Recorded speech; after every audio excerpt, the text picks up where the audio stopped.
What's going on, y'all? It's Tequila Beats, but you can just call me Ak. And today we're gonna do more of a Party Next Door, dark R&B, Bryson Tiller kind of song. And just to get out of the way, I'm wearing a bonnet. My hair is in trenches right now, so hope that's cool. So sound selection is super key with these kind of beats. So I'm getting a pad from my most recent bank for Omnisphere 3. Just released that 50 sounds, Trapsoul, R&B, Party Next Door kind of style. Bryson Tiller, SZA, other people like that. And even if you don't have Omnisphere, I have every single one of the sounds bounced out as a one shot, so anyone can get these even if you don't have Omnisphere 3. Just starting off, I'm getting this pad and then I'm building a very simple chord progression.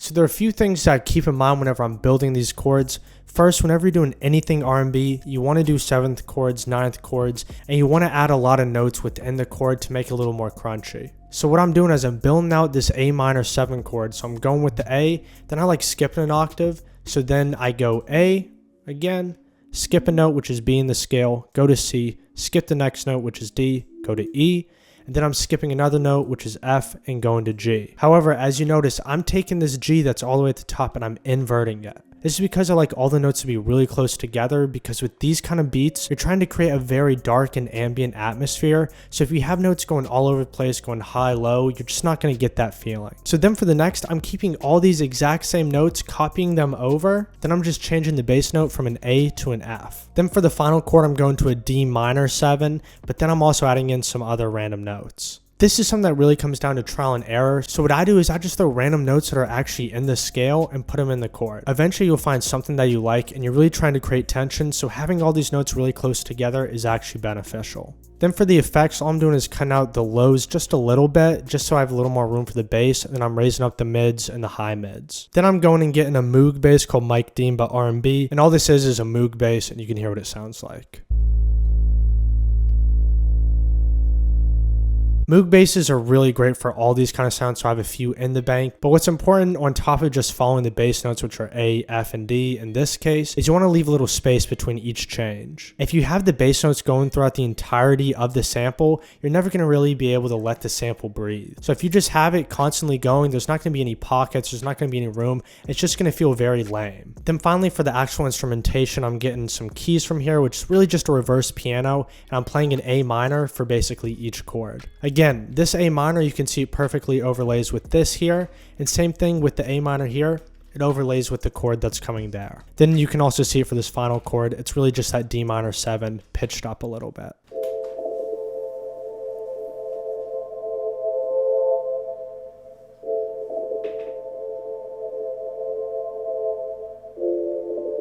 So for the effects, I'm bringing this EQ all the way down, you can hear the difference. I'm really cutting out all the highs and I'm adding a little bit of reverb. And this is what the sample sounds like all together.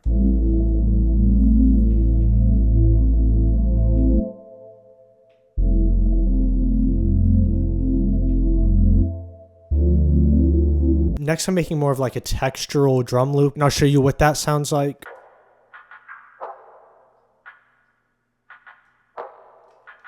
So what I did is I actually created its own pattern and got these different sounds.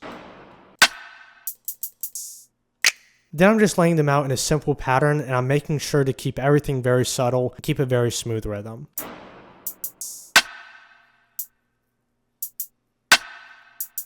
So then what I'm doing is I'm consolidating it, bringing it to a new track, which is track 7.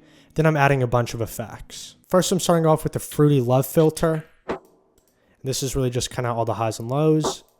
Another EQ to get rid of the bass. Compressor, chorus to widen it out, and then a reverb. Then I'm coming in here and I'm pitching it down 24 semitones. So I changed this pitch range to 12, bring it all the way down. Then also this pitch wheel all the way down. Then I recorded some vocals. So these are the original raw vocals that I did. So for those, all I did was a little bit of auto-tune. But then what I did is I did my AI voice changer, brought in the voice. I've talked about this many times, but you just upload it in there, not sponsored. Then you choose a voice, and then I pitch it up a whole octave, and that's what this sounds like. So the effects are very important on this. First, I'm starting off with the guitar rig. This is really just going to add a little bit of reverb and some atmosphere. But then you can hear that's really harsh, so I'm adding a Fruity Love filter to get rid of a lot of the highs, another EQ to really just bring down everything, and again, get rid of the highs and the lows, then finally a little bit of reverb to space it out. But then I'm doing two key things that are very important for this. First, I'm bringing this knob all the way down to the right. What this is doing is actually making it in mono, so you're getting this odd effect where you have this reverb that's making it very big, but it's on the mono channel. This just gives like a very unique kind of sound where it's still spacey, but it's not all over the place. I already have the pad, I already have the key, I already have the bass, and a lot of these are very stereo. So I want these vocals to sit right in the middle, and it just makes it stick out a little more. It's just a little more unique than just having it all over the place. Then I'm coming here, I'm turning on to stretch mode, and I'm pitching it down a whole octave. This would just give it more of a classic R&B sound that I'm really looking for here. So now just for the sample, this is what we have.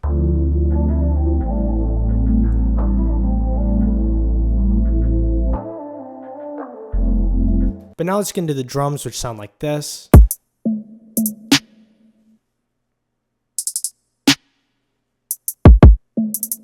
So first I'm getting a crazy kick, then a snare, hi-hat, another hi-hat, another snare, and then more of like that kind of boop sound. It's kind of like a tom, kind of like a snare. I don't really know.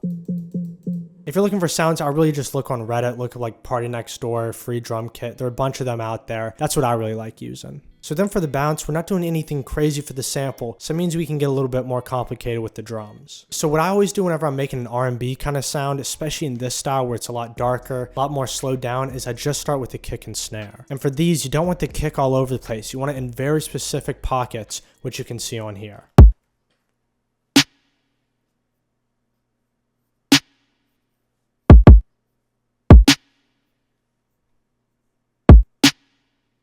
And one of my favorite places to do is right before this little last snare, just like a step before adding that kick in. It gives this really cool like kind of sound that I just love. I don't really know how to describe it. But also for this, make sure your BPM is really low, like below 100. And you still want to keep your snare right here on the grid, not right here, because you're going for more of that halftime really slow feel. Then I add in my hi-hat, and you're really just doing some very subtle rolls and really a lot of just two-step hits.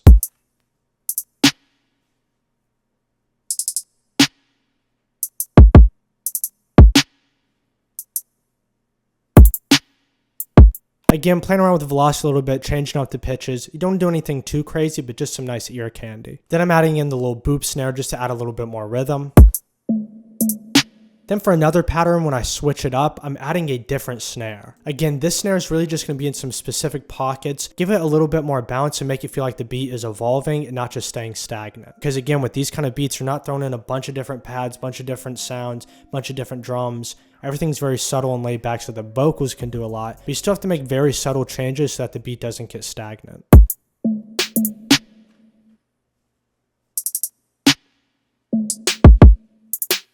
You can hear I'm putting the snares on off beats. You don't want them on down beats, which are just going to be like these on this line right here. Missed on this one. You want it to be all on the in-betweens, kind of more of the off beats, because if you do it on the down beats, it's just going to sound really corny. Finally, I'm adding another hi-hat that just does every single step. And it's really just to add more ear candy to make it feel like the beat's evolving.